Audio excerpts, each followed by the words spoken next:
Good morning, guys. Happy Thursday. Welcome to the Fearless Morning Show. My name is Janitra Jojo Waddell. I am the only Live Past Crazy specialist in the whole world. So what better place to be than to here with me, where we are having confessions and conversations about your everyday life and finances. I hope everybody is doing marvelous on this Thursday. How did you guys do on yesterday? Give me some feedback. I'd like to hear back from you guys. Like, what did you think about the show? What did you think about the topic? Is there something you want us to cover that we're not covering? Is there anything additional you want us to talk about? Let me know. Yesterday I talked about you are in search of wholeness. So let me know how that worked out for you.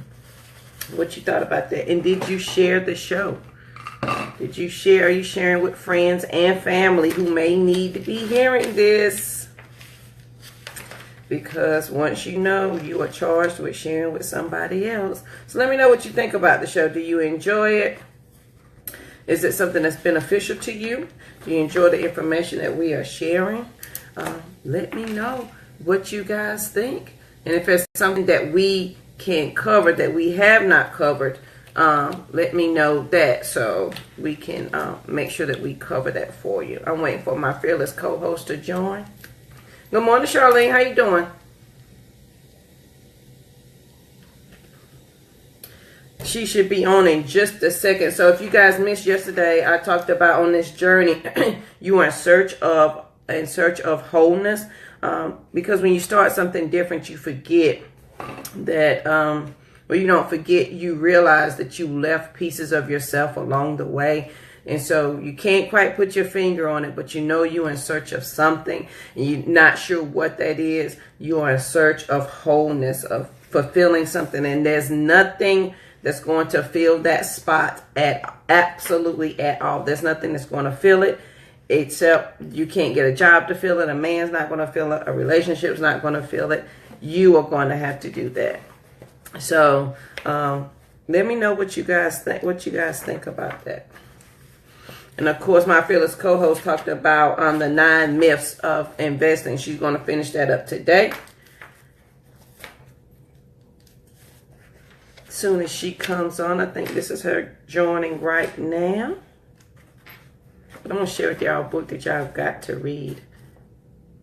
Good morning, Trenda. Good morning, my children, Isaac and Nathan. Are they listening?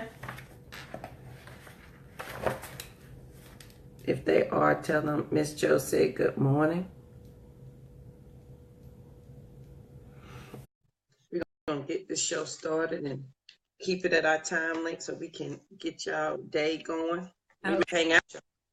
Good morning. All right. Good morning. It took me forever to get on Facebook. I don't know what you're doing, but you need to stop this madness and stop it today. We have to be great, right? Whether you allow it or not. That's right. Good morning, Tori. Good morning. Thank everybody for joining the Fearless Morning Show, where we are having confessions and conversations about our everyday life and finances. I woke up in a good mood. You want to know why? Because I think I came in yesterday, I was so sleepy, Lynn. I was like, I'm just going to lay across the bed and sleep for 5 minutes. That turned into this morning. Oh, wow. So I am refreshed. I am ready. I apparently needed that little nap. So I feel good this morning. I could have slept a little bit longer, but I'm okay. Okay, so that's why you didn't call me back. Yeah, girl, I didn't hear phone, chit, nor child. I don't know what nobody ate. I hope homework got done. The last thing I remember was 7 o'clock news coming on, and I was out after that. So I feel refreshed. Yes, awesome. That's good. That's good stuff, guys. So good morning. Let's go ahead and get started with our fearless morning quote. Our quote this morning is, time only has value when it intersects with energy. And this is by Jim Loehr, L-O-E-H-R. Time only has value when it intersects with energy. So you say, Lynn, what does that mean? I see that look on your face, Joe. I'm thinking, I'm putting it together. I kind of like that. what does that mean? So this is the thing, guys. Everyone has the same amount of time. Everyone has the same 24 hours. Everyone has the same 1,440 minutes. Everyone has the same 86,400 seconds per day. How are you expending your energy throughout that day within the time that you have allotted to you? And for example, one of the things that I thought about immediately when I read this quote was I was driving from my mom's house to my grandmother's house, right, when I was younger. And I apparently was just thinking about something else because there's a huge bridge. Well, when you're a kid, everything's huge, right? There was this bridge that we had to cross, right, to get from my mom's house up to my grandmother's house. And by the time I was almost at my grandmother's house, and I came to myself and I was like, wait a minute. When did I come across that bridge, right? I had completely zoned out during that time. I don't know where in the world I was all in my thoughts. So when we think about it, guys, how are you spending your time? Are you sitting there vegging out on the couch, looking mindlessly at TV, right? What are you doing with your time and your energy? That's the question that I want to ask you today. Time only has value when it intersects with energy. So what type of energy are you releasing to your time? And you know that's my pet peeve. Well, you know what? It is not my pet peeve because you are free to do whatever you want to do. But you know I talk about that quite often. Yes, yes, absolutely. So there's beauty in that, guys. Time only has value when it intersects with energy. So what type of energy are you releasing into your time today is the question for you to reflect on as we transition to our financial confession and conversation. As you all know, I am America's #1 rebound coach. If you didn't know, now you know, right? America's #1 financial rebound coach. So what we're going to be talking about today, we're continuing our conversation from yesterday. And what we are talking about are those 9 investing myths that you need to release today. Get rid of them. Do not pass go. Do not collect $1,000, whatever. Get rid of it, right? No more excuses essentially is the theme, right, for this conversation, for this financial conversation and confession. And the reason I'm sharing these things with you guys is because I saw myself in every one of them. And you will identify with one or multiple of these myths. And when you do recognize yourself, then you need to ask yourself those questions. What do I need to do differently now? All right. As whether you're a single mother that wants to help your children out and you know investing is the way to go, or if you're married and you need to help your family, it doesn't matter your position in life is what I'm trying to say to you, right? Investing is vital for us if you intend to leave generational wealth. So let's look at this thing. I'm going to do a quick recap of the ones we covered yesterday. We had 5 on yesterday. I'm going to go through those quickly because I know that our time together is not long, and I want to value your time and be cognizant of that as well. So #1, guys, if you missed it on yesterday, don't miss it today. You don't have to make 6 figures in order to start investing. That is a lie from the pit that we all need to release. If you're still holding on to it, let it go. All right. We talked about Frozen yesterday. Let it go. I started to have that Frozen playing in the background, but I changed my mind. Let me move on. #2, my life has to be perfect in order for me to invest. That is another lie, guys. We need to stop lying to ourselves. Are you lying to yourself? When you think that your life has to be perfect, your budget has to be perfect, everything has to be perfect in order for you to invest. If you wait on things to be perfect, you will never get anything done, right? Yes. #3, I have to be good with numbers. Guys, there are so many applications and things out there that will help you as an individual. Yes, you as an individual. If math was not your forte, you are not an accountant. You don't feel that this is the thing for you. That's okay. You don't have to be that genius with the numbers that yourself, guys. There are so many applications and tools out there, and I am going to share some of those with you if you are inside of the Making Money Investing group. We're sharing all of that information inside of the group for those who want to get in there and get educated. Number 4, I'm sorry. I lost money investing, therefore I have failed. That is a number 1 no. You can always get back on track, guys. You have to fail and learn from those mistakes so that you know what it feels like to win in your investing. So you have to figure out a different way to move forward. And number 5 from yesterday, just as a reminder, this is the last of the recap. I've never been able to invest, therefore investing is not for me, right? Guys, that's the lie that we tell ourselves. That's the lie that right? I'm not going to get into it. I'm not a conspiracy theorist. However, I am. that's the lie that they want us to believe, guys, because once you are intentional about your actions, you can do this. You can learn to invest. Like I said yesterday, who cares about your money more than you? Right? Nobody. No one except your children. Maybe your children. That would be the only people who care more about your money than you. So you have to now take responsibility for your investments. Good morning, Kimberly, and thank you for joining. So guys, number 6, what's the number 6 investing myth you need to release today? And some of y'all gonna get mad at me. So let me warn you right now before I get started. You're gonna be mad. That's okay. Get over it. All right? This is it. Number 6, investing is only for the rich. Stop lying to yourself, okay? There are so many stories out there. There are countless stories that I could share with you of people who have gone from rags to riches, and you've heard them yourselves, but you thought it was too far-fetched for you, so you don't see that as value for you. But dare I say differently, guys, if anything, investing is for the poor, because that's how you move from poverty, right? That's how you move out of lack. That's how you move away from being broke. See, we have to be intentional, guys, with the things that we're doing. We have to be intentional in our finances. We have to be intentional in our planning.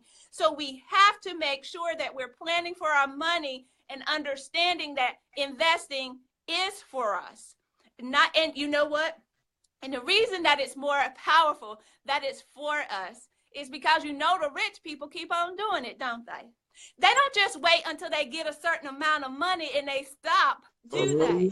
No, they do not. They want to make sure that they continue to receive an ROI, a return on their investment. And what do they keep doing? Their money keeps growing and growing and growing. But what's our problem? We have bought into the lie. Stop buying into this lie. Money is the root of all evil. It is not. Okay? The love of money is the root of all evil. That's what we need to get, guys. As long as, if and only if, however you want to say this, as long as Matthew 6:33 is at the forefront of everything that you're doing, seek ye first the kingdom of God and his righteousness, and all these things shall be added unto you. And I'm going to keep saying that over and over because that's a guiding principle for my life, right?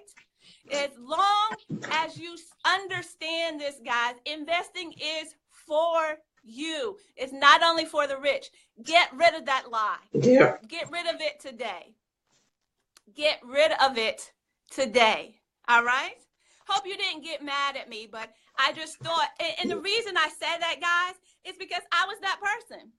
I thought at one point, those rich people, they invest and they are doing it. They know how to do it, buddy, right? But the thing is we have to face the fact that we have to manage our funds differently so that we can do these things, so that we can move to our next. You are not going to move past broke. You are not going to be move past being busted. You are not going to move past being disgusted if you don't truly learn to do something different with your finances. All right? Yes, money is absolutely a tool.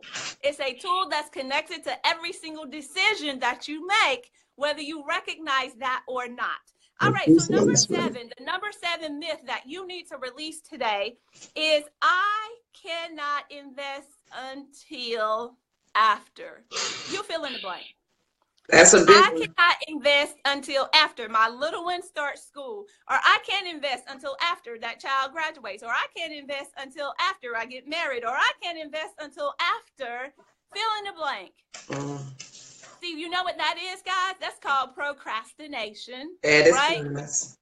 Procrastination. And what is procrastination? Slow disobedience. Ain't that right, JoJo? That's right. Procrastination is slow disobedience. And the thing, guys, is you're being disobedient to yourself. Mm-hmm.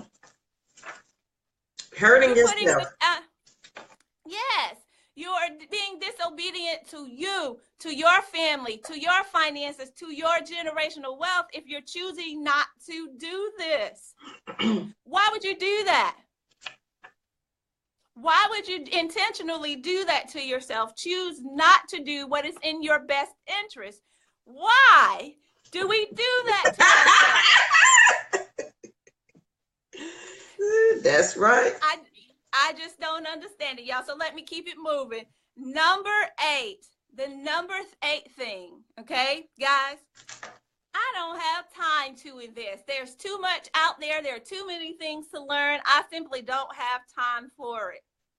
You have to make time, guys, because if you don't, your life simply depends on it. If you do, your life depends on it. So no matter which direction you go, your life depends on it. It's just that your end result is going to be different. If you want an end result in which you have the ability to be able to grow, to see returns on your investments, to be able to have the freedom in your finances that you're looking for, to be able to support your family in the way that you want to, so you can spend more time with them, so you can travel and do these experiences, so that you can build that shelter for the homeless, so that you can build that home for those kids who don't have parents. Whatever it is that you want to do, guys, once you learn how to invest, then you have the capital to be able to do this. See, they call that philanthropy, right? So do you have a philanthropic spirit, but your bank account doesn't match it? How do you now get your bank account to match up with that, guys? You have to learn how to invest. You need ROI. You need to be able to get a return on your investments. You need to be able to do what? Make your money, keep your money, and grow your money. Right? We all should know that by now. Right, exactly. I'm gonna make a song. Make your money, keep your money, grow your money. That's What? Right. That's right. But I digress, guys. But that is very important. Yes, we joke about it, but this is very serious, if not one of the most serious determining factors for you, your family, for your life, for your legacy as you move forward. Because the Bible teaches us that we are meant to have life and have it more abundantly. And why then are you not living that abundant life? Why are you not living in their abundance now? Because God said that that's who you are and that's what you should have. Why? Hey, if you scared, say you scared. And that's a valid point. Fear is something that we've conjured up in our mind, and we talked about that on yesterday. It is scary. Investing is a scary place to be until you get started and start learning more about it. Anything that you don't know is scary to you. And we talked about this on yesterday with the monsters under the bed or the boogeyman from when you were a kid. How in the world did that lie prevail all these years, and it continues? But Lynn, this is how it comes full circle. I'm scared of investing because that's my money. I got to hold on to my money, but you ain't got no money. And then you have poor habits with your money, but you got to hold on to your money because you can't lose your money. And the cycle is never ending. At some point, you got to break the cycle. Absolutely. Absolutely. Guys, and that's why there's a little scenario that talks about you got to let go of what's in your hand in order for it to grow. And my mom does a brilliant storytelling where she holds the seed in her hand and she said, what can you do with the seed if it's closed in your fist? Will that seed grow? If you hold it tightly, if you close it up in your fist, will it ever grow? No, it cannot. What do you have to do now with the seed that is in your hand?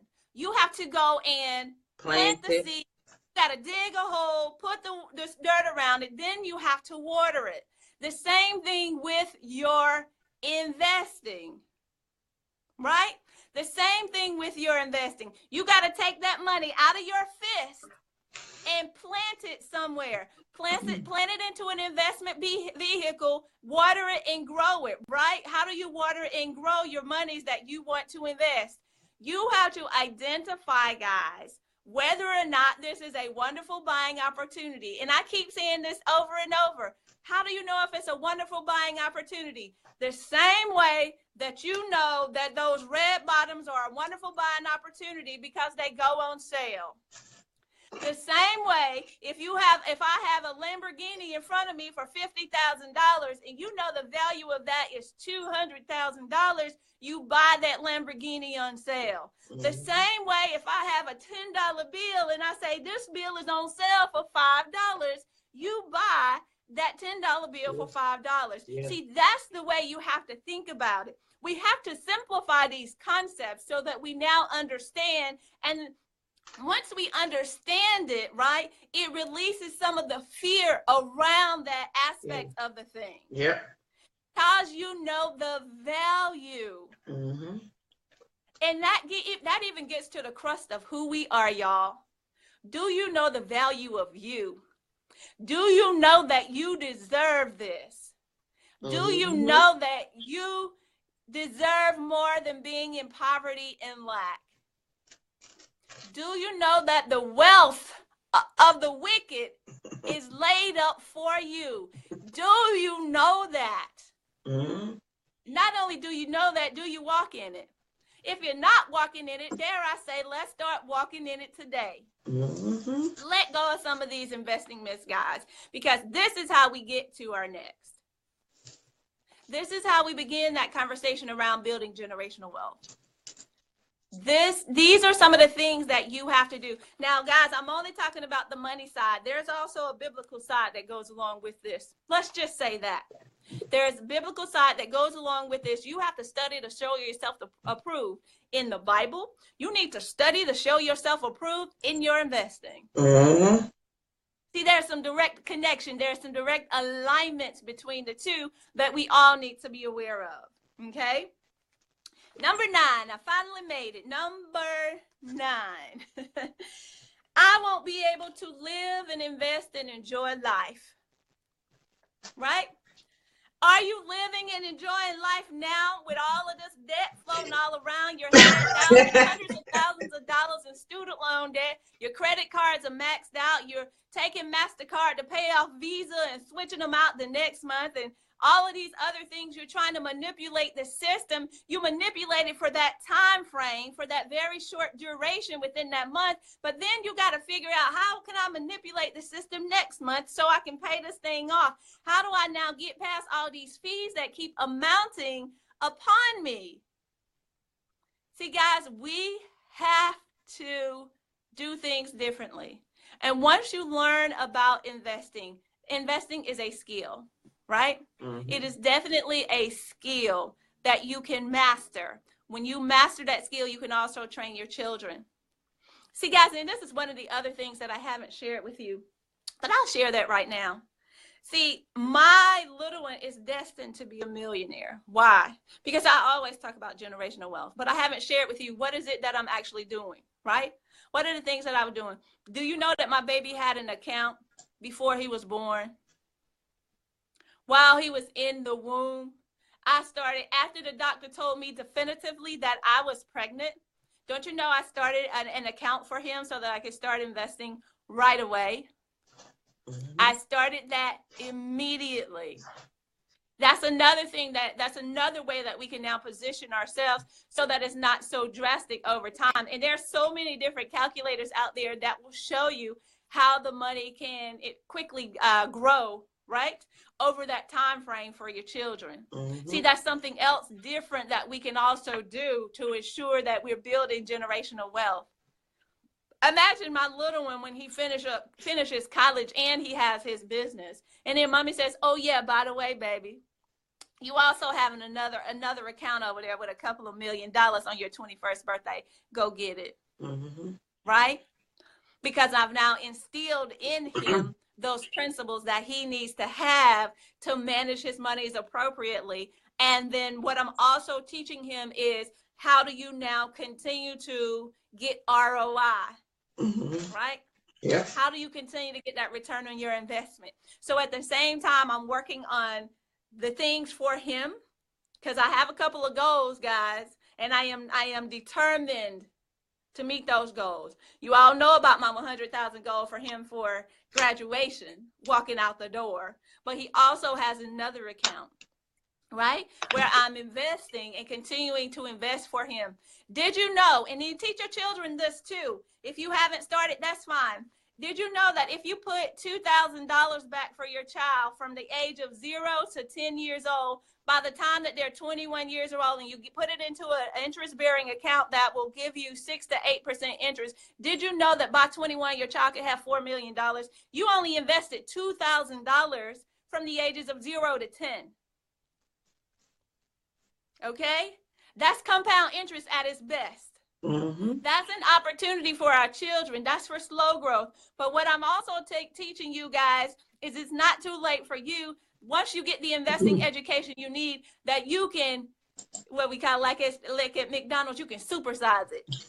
You can supersize your investing, right? That's right. Maximize it, maximize the return on your investments for you. All right, so guys, that's it for the 9 investing myths that you need to release today.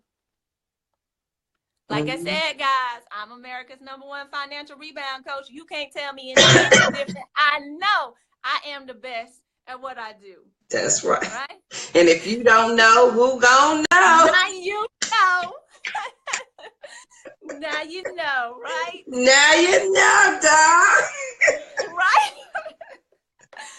Right, guys. But on a serious note, this is serious business, because this is our lives.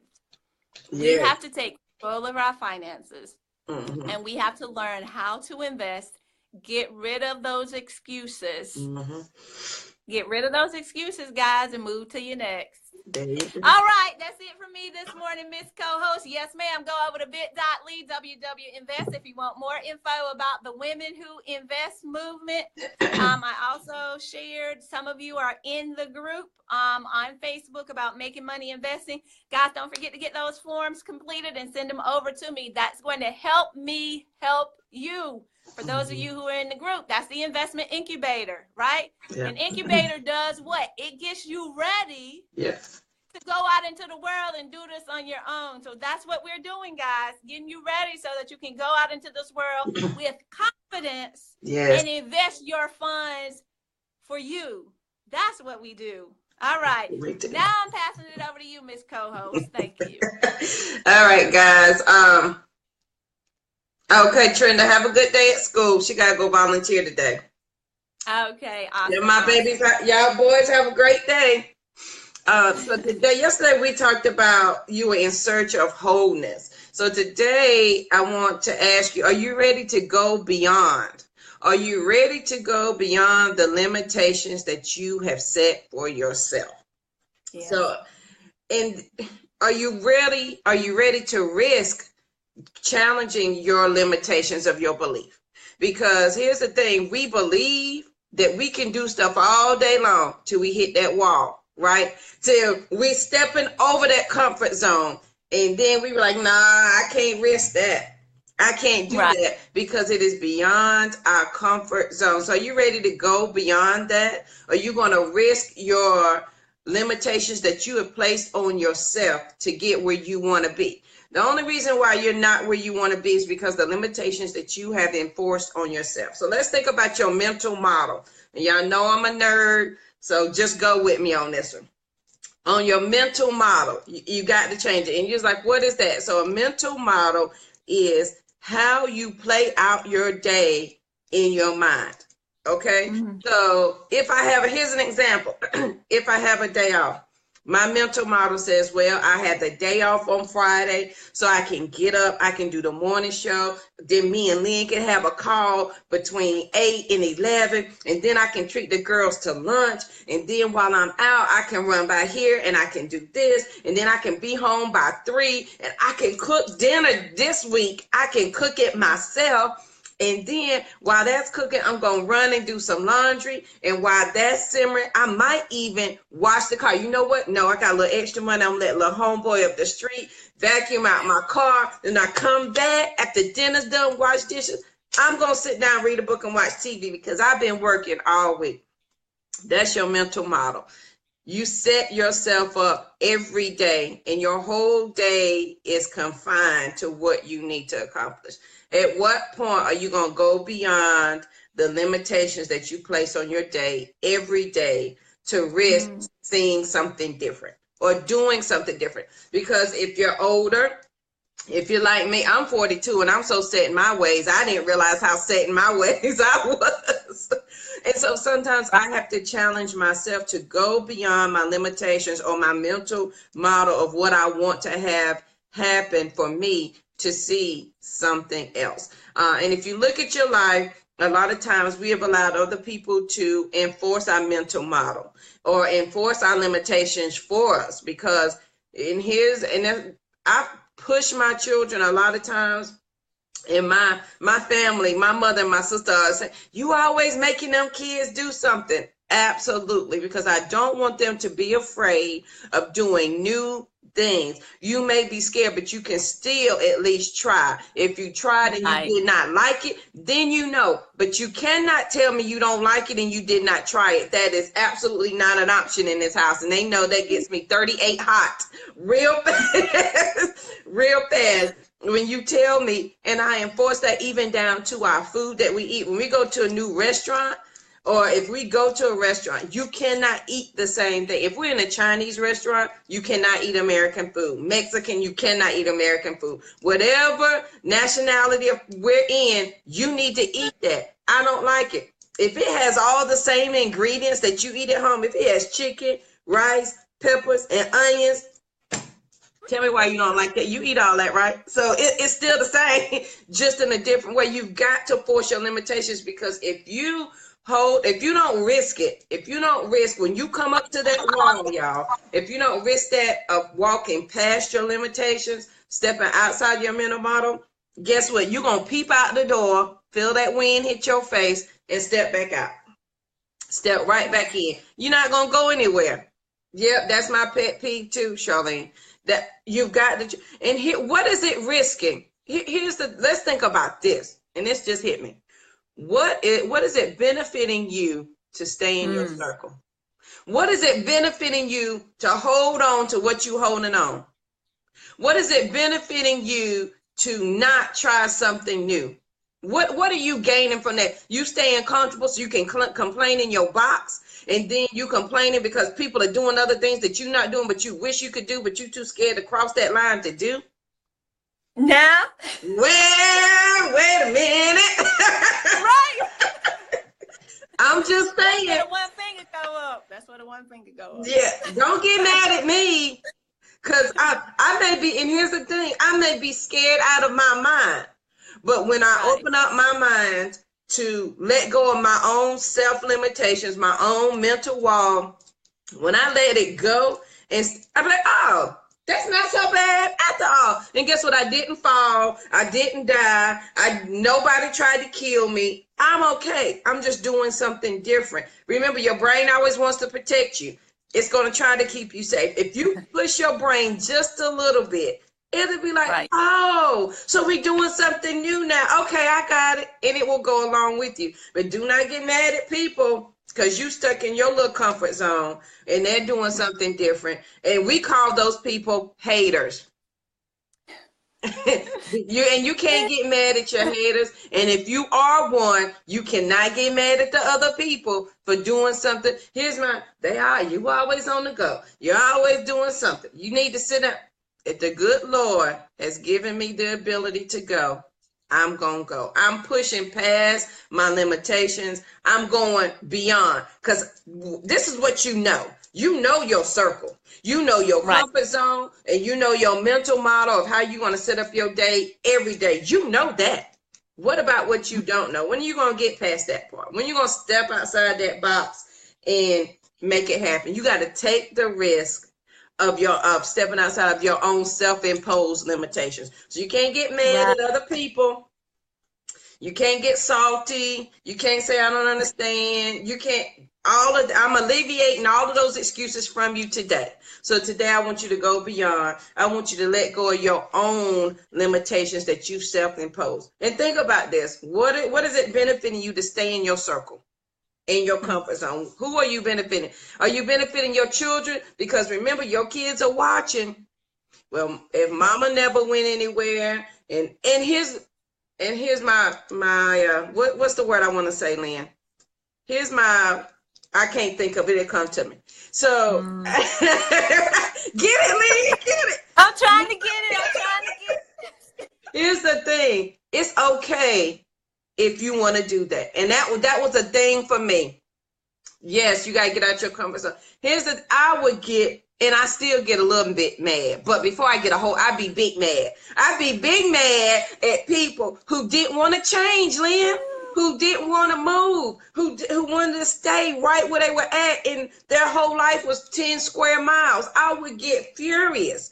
I'd be like, really? And I would give them this whole tirade and they would look at me and like, but this is what I want. And I had to realize I can't get mad at people like that. Nope. Because that's their reality. And some people, they are perfectly happy and okay. It doesn't bother them at all. It bothers me because I may see something great in them that they may want. And I want them to, and if you're around Lynn and I long enough, you know, we want everybody to succeed, do great. We'll get more excited for you than you are. And so when you tell me something, I'm going to be on you like white on rice to make sure you're getting it done. Well, you told me you're going to do it because I'm excited for you. And it used to bother me when other people were okay with their circle of life. And I have to be okay with that. So if you're ready to go beyond, challenge yourself today, get outside of your mental model and risk something today. Risk going past your own limitations today. Again, who are you comforting? What are you saving by staying in your box today? You went to the same hairstylist to get your hair done the same way your whole life. You wore the same outfit to church your whole life. You sat in the same seat your whole life in church. You've done everything the same way just once before you live this God great earth. Do something different and tell me what you think about it. Tell me how that feels when you do something, you know, you stick your nose out and you look and you think, what if? And then you get scared and stick your head back in. So today, challenge that today. Step outside of there. I feel that today, boy. Yes, yes. I feel that today. Were you going to say something, Lynn? No, ma'am, you hit the nail on the head. That was very profound. And I think that it's very important that we reflect on those things ourselves because we are naturally creatures of habit. Yes, right? yes. We're naturally creatures of habit. And I'm guilty of that too, being completely transparent. I'm guilty of that. If I go to a place repeatedly, I'm going to go and try to find my same spot. Yeah. When I go to conferences and workshops for networking, I'm going to my same spot. Mm-hmm. When you were in school, you look for people who look like you, talk like you, did the things that you like to do. Mm-hmm. That's naturally what we do. Mm-hmm. But what we have to recognize is until we come out of that, that's when your growth happens. Yep. That's when you get to your next. That's right? When you get to your next. That's when you get to it. Yes. And you'll be surprised who is waiting for you on the other side. Sometimes it just takes us speaking up, doing something different to see the result of stepping out of your box. And I'm guilty. That was my confession today because I'm guilty of that too. At church, I sit in I go to a bigger church, but I sit in the same section area. I might not sit in the same seat, but I'm in this section. And if I go to another section, I'm like, I can't even see the stage from this section. I need to be over. Somebody done took my section. I'm the same way. But guess what? I have a different worship experience when I sit in different sections because people are different and they worship different and they open your mind up to be different. So be careful of being set in your way. Step outside your comfort box for the day. So, all right, guys. Hey, I'm sorry. You just reminded me of that. What's that song? I'm different. Nobody knows it. What commercial is that? Something about me. Not It's the same, yeah. What commercial is that? Oscar Mayer? I'm not gonna play no white sheep in game. What commercial is that, y'all? I don't remember. I forgot about that commercial. I love that because it got the little boy on there. I want to say it's Oscar Mayer, but I'm not sure. Somebody let us know. Trenda is our little person. Yeah. Oh, that's right, Charlene. You know that you better not get in that sister seat. Honey, they get good 38 hot with you. What? Baby, that's my seat. You can scoot down, but that's my seat. You know they want to sit on the end, Lynn. Then they got the big fruit hat on, right? You can't even, now I can't even say that. You could not sit behind me because I had them big, I took up the whole half section of the choir. My hat was so big. Oh, see, we wrong for that, right? I know. Charlie, what was the name of that commercial? Y'all gotta figure out the name of that commercial so we can sing it tomorrow. All right, guys, that's it for the Fearless Morning Show. Thank you for joining. Make sure you share the morning show. Let me post the link for y'all just in case you got friends and family who are not on Facebook. You know, we got the YouTube channel. Make sure you subscribe and like the videos so that we know that this information is helpful. Charlene, you know you were laughing. You were singing right with us because you said the verse again. She probably went to look for her hat too. Yeah, that's right. Charlene, you know you wear that hat to church. I just downsized to the little bitty hats. I don't wear the big preacher wives hat no more. I got the little bitty hat. So at least, y'all, just decided that I promise close. I saw this lady at church. She had a big cone hat and it was pink. It had pink polka dot and it had gauze coming down and it had like 3 layers and then it went like Rapunzel. I was like, oh my God. And she almost tripped over her own hat. But I digress. And you know the church ladies will break out that hat in a minute.